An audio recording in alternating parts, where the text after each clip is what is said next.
time. Can this be Crewe? Oh, well, Bristol will have to do. That's the problem with travelling by TARDIS. It just seems to land any place, any old time. What the TARDIS really needs is some sort of timetable. And this programme is all about timetables and every kind of table. Well, almost every kind of table. Why we need tables and how to read tables. Now, whether you travel by trains and boats and planes or buses and Blackpool trams, timetables should make the going easier, if only they were easier to read. Now, we've set Sylvester McCoy, the intrepid time traveller, a timetable challenge to boldly go where he's never gone before. He has to make his way from Heathrow Airport to our studios in Bristol as fast as possible by public transport. And he's supposed to join me by the end of the programme. He set off quite some time ago.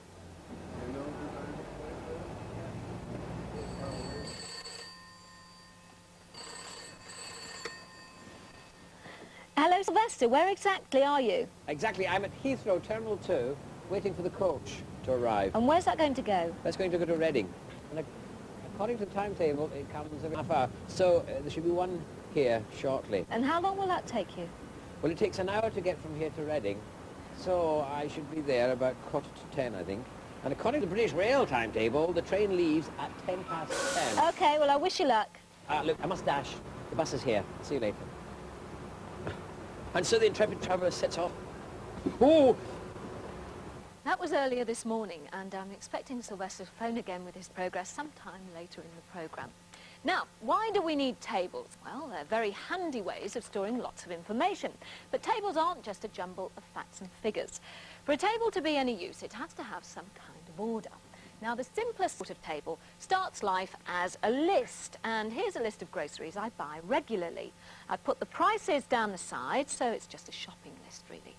But if I write down last year's prices, and maybe earlier years too, the list turns into a simple table, which shows me how the prices have changed over the years. It's just the sort of table which appears in newspaper articles about inflation, when my simple table would look like this. Now, if I want to know how much tea cost in 1989, I follow the tea row across until I get to the column which gives the 1989 prices, and where the two meet gives me the figure I'm looking for, which is 52 pence. Now, all tables are based on some sort of rows and columns, and with this arrangement I can keep a lot of information in quite a small space. For instance, the ABC Rail Guide isn't particularly big, and yet it contains details of every scheduled passenger train that runs in Great Britain. 800,000 journeys every week, everywhere from Chorlton-cum-Hardy to Chesterley Street. And you, the Radio Times has nothing on the railway times. Oh, do hurry, Sir Horace. Your train leaves in 28 minutes. If you don't catch at 10:15, you won't catch at 3:45, which leaves at 2... Oh! I'm afraid Sir Horace won't be catching the 10:15 Lady Partridge. You can cancel his seat reservation. Oh! And it was back to the engine, fourth coach along, so that he could see the gradient signs outside Swanborough. Not anymore, Lady Partridge. The line's been closed. Closed? Not Swanborough. Now, I'm expecting Sylvester McCoy to arrive pretty soon. He left Heathrow Airport at 8:40 this morning, travelling by public transport, so I'll just check how he's getting on. Sylvester, where are you? Well, as you can see, I'm not in Bristol yet, but we've just left Bath, so we'll be in Temple Meads very shortly. Ah, lovely. How's the connection in Reading? Fine. The bus arrived on time, 9:45, and then I immediately went to the timetable in the station and found out the platform number 4, because in the small timetables they don't give you the platform numbers. No. So did the train leave Reading on time? It was 1 or 2 minutes late, but we're more or less on time now. OK. Yeah. So when you get to Bristol, how are you going to get to the studio? Well, I'm going to catch a local bus, and according to this timetable, there's one leaving at 23 minutes past 11. So with a little luck, I should catch it. All right, well, I hope to see you later. Right. Bye. Bye-bye. Now, Sylvester arrived in Reading at 09:45, so I can look at the intercity timetable to find out what train he's on and whether or not he's going to make it to the studio on time. Now, the train Sylvester caught in Reading Station actually started its journey in London Paddington, and that's table number 9, so we have 6, 7, 8, 9. Now, I have to make sure I'm looking at trains going in the right direction. They always travel from top to bottom, so we have London, Reading, Bristol, Temple Meads. Now, what day of the week is it? Well, we're recording this on a Tuesday, so I need Mondays to Fridays, and they seem to be marked in this yellow section of the timetable. Now, the time is given using the 24-hour clock, and it's printed as a block of 4 numbers. The first 2 are the hours, and the last 2 are the minutes. Now, Sylvester got to Reading at 09:45, so he just missed the 09:40, but he made the 10:10, the 10 minutes past 10 train. So I follow that train down, and we have Swindon, Bath Spa, Bristol, Temple Meads, and he should arrive in Bristol at 11:18, which gives him precious little time to get to the studio. While planning journeys, the arrival times can be just as useful as departure times. Now, I want to travel from London to meet a friend in Edinburgh at about 4 p.m. next Friday. That's 1600 hours on the 24-hour clock. So first, I have to look at the arrival times and find out the one that best fits my arrangements. So this is the London to Scotland timetable. Now, there's a train here which arrives in Edinburgh at 15:34, which is very handy. So I trace back up the column to find out the time at which I have to catch the train in London, and that is 1100 or 11 o'clock in the morning. The timetable itself may not contain all the facts I need. If there's a little letter next to the time, and there's one here, that refers me to another list which is underneath. And here are all the exceptions to the rule, and I need to read them carefully, otherwise I can get really caught out.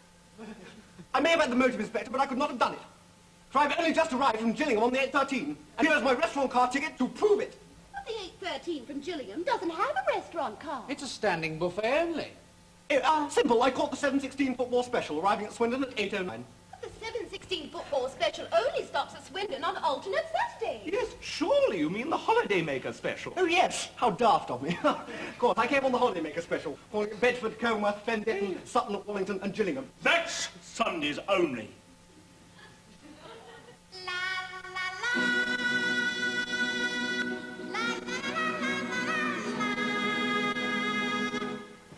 Whatever my reasons for travelling, work or pleasure, say I want to go dancing in Spain, much of the information I'll need will be in the form of tables.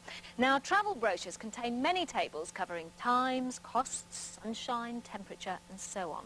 And here's a simple temperature chart which gives me a rough idea of how hot it is throughout the year. Now, all I have to do is pick the time, let's say July, and in southern Spain it will be 87 degrees F. Degrees Fahrenheit, I notice. Now, the Spanish don't measure the temperature in degrees Fahrenheit. In fact, almost everywhere except the UK and the United States use the centigrade or Celsius scale, 2 names for the same thing. If I need to convert from one temperature scale to the other, the best way is to use a table or even a thermometer itself.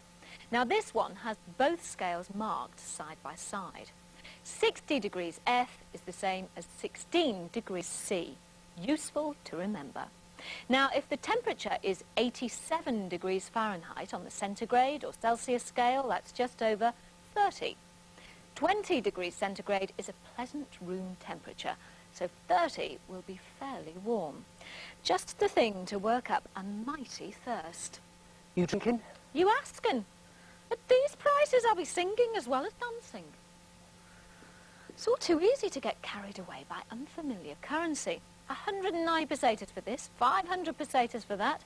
Soon you can lose track of how much you're spending. So I'm making up a little table to convert pesetas into pounds and pence. Well, from this board I can see that 100 pesetas is the same as 0.56 pounds or 56 pence. So 10 pesetas is 5.6 pence, roughly 5.5 pence. 20 pesetas is twice that, 11.2 pence, and so on. 90 pesetas, well, that's 9 multiplied by 5.6, and that is 50.4 pence, and 100 pesetas is 56 pence. So the sangria at 190 pesetas is 56 plus 50.4, which is roughly 106 pence, or £1.06. It's quite a handy little thing to carry in your purse or pocket.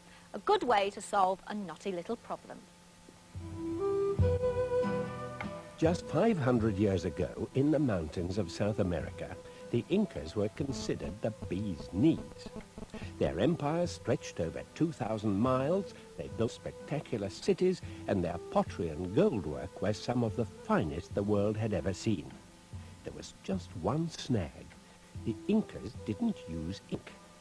In fact, writing was completely unknown, which presented a problem to the Inca government.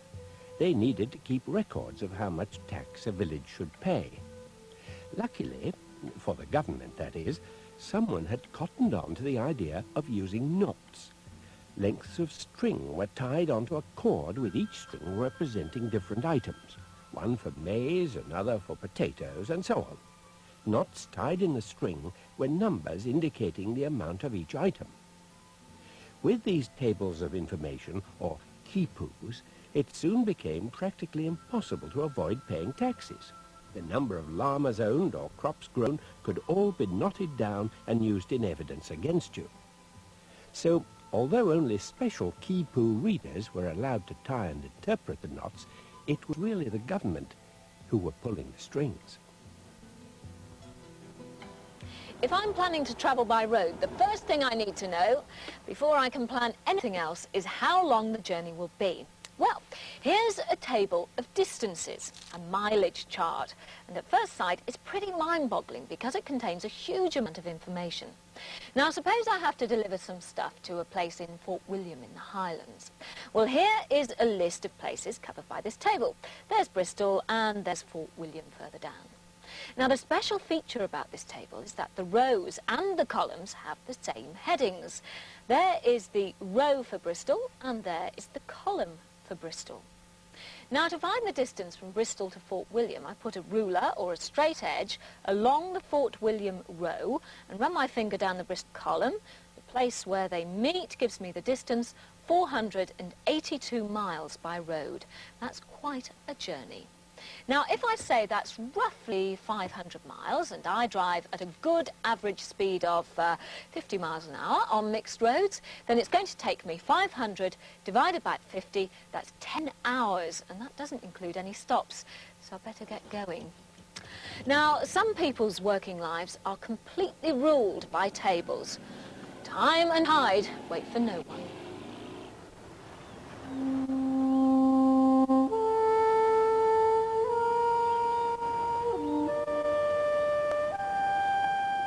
Morecambe Bay is particularly dangerous because, looking at the records, in the past, no fewer than 130 people lost their lives crossing this bay.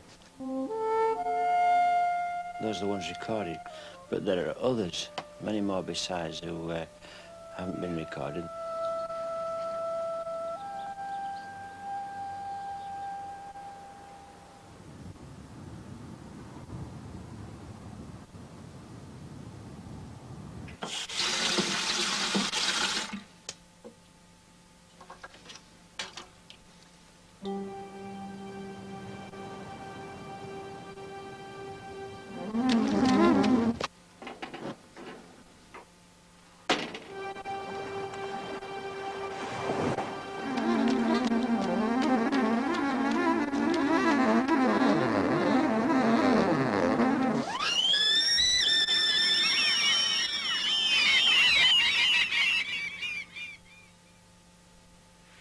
Way, east-northeast 3, 9 miles, 1,037, now falling.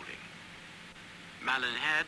My name is Cedric Robinson. I am guide to the sands of the River Kent, and during the summer months I lead quite large numbers of people across the estuary for pleasure. Every morning of my life when I come downstairs, the first thing I do is check the time of the tide for that day if I'm going out onto the sands.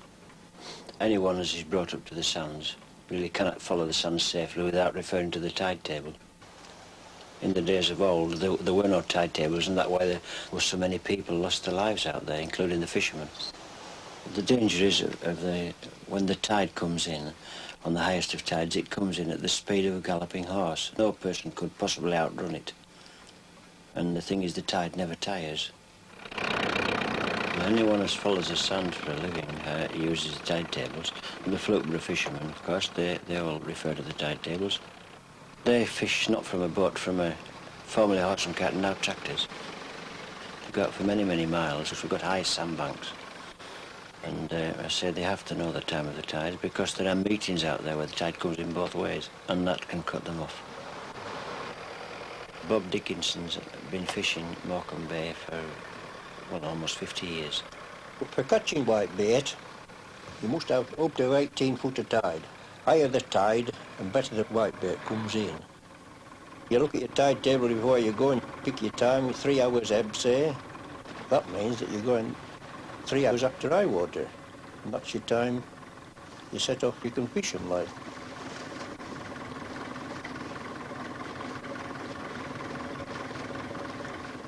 And the best fished with the water on them is whitebait. For the simple reason you get them cleaner, you can give them a good wash in the water, and that's the best way to do it. You have an idea before you set off what time that tide will be turning. Once that tide comes in, there's no stopping it, like.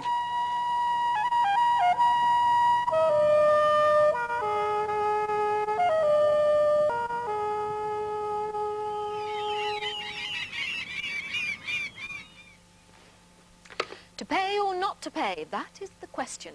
But to get the answer I want from a table, sometimes I have to read between the lines. Now, if I borrow some money, I shall have to pay it back with interest. And this table tells me how much I should pay back every month for different amounts borrowed. If I borrow £1,500, the amount I repay isn't actually printed on this table, but I can work it out. It will be the amount for £500, and that's £47 a month, plus the amount for £1,000, which is £94 every month. Now, if I add those two together, I get £141 repayment every month. If I apply for this loan, or book a holiday, or buy from a catalogue, I'll probably have to fill in a form, which is in the form of a table.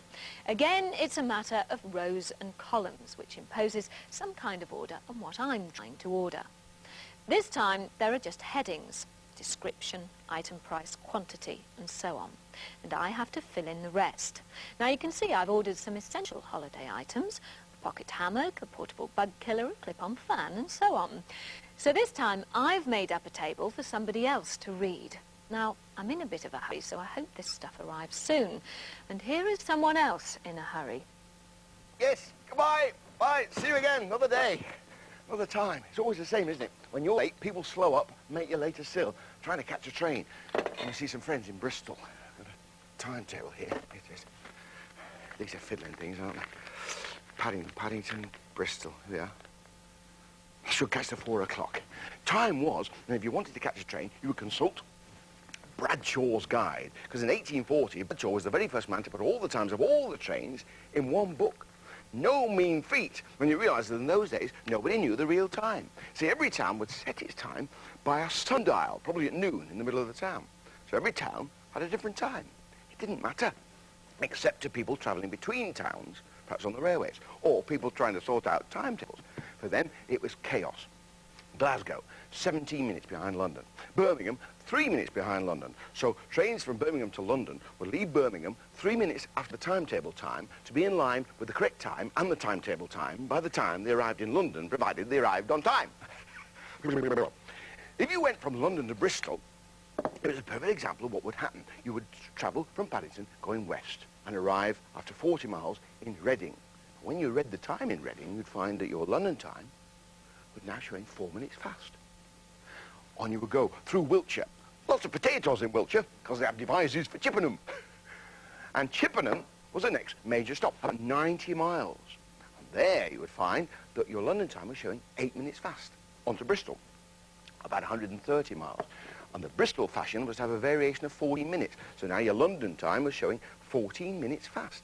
There's no gag in those days. If people have a duff watch, people say, that's not the right time. You go, oh, no, this is London time. It was all sorted out around 1880, because by that time, they got telegraph wires running along all the main lines, and they could flash London time, or in actual fact, Greenwich Mean Time, around the country.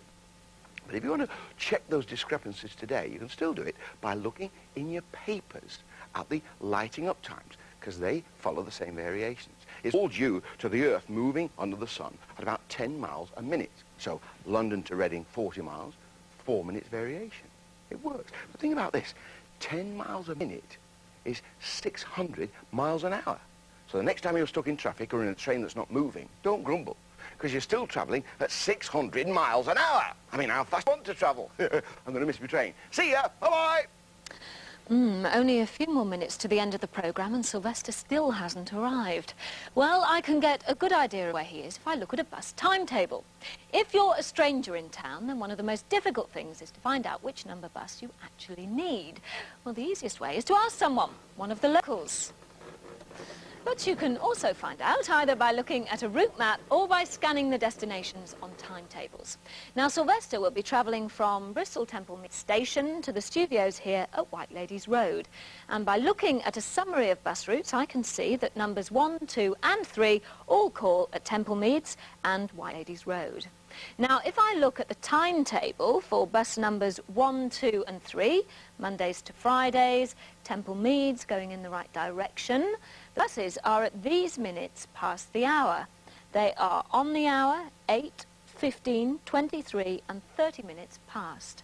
So, if Sylvester's train arrived at 18 minutes past, the earliest bus he could catch would be the one at 23 minutes past, which is a number 1.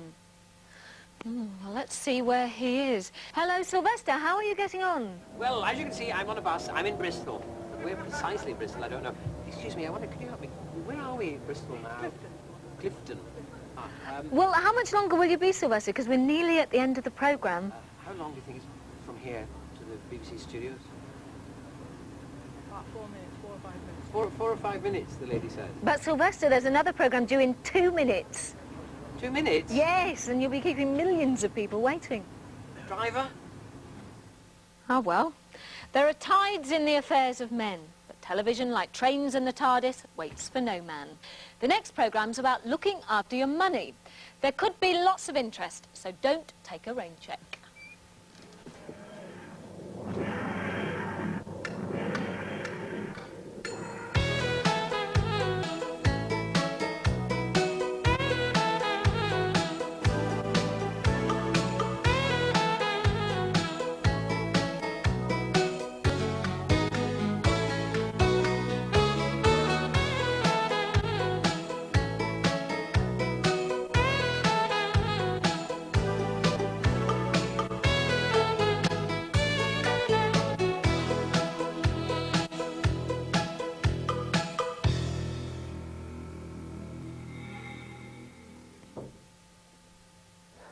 Hello, Carol?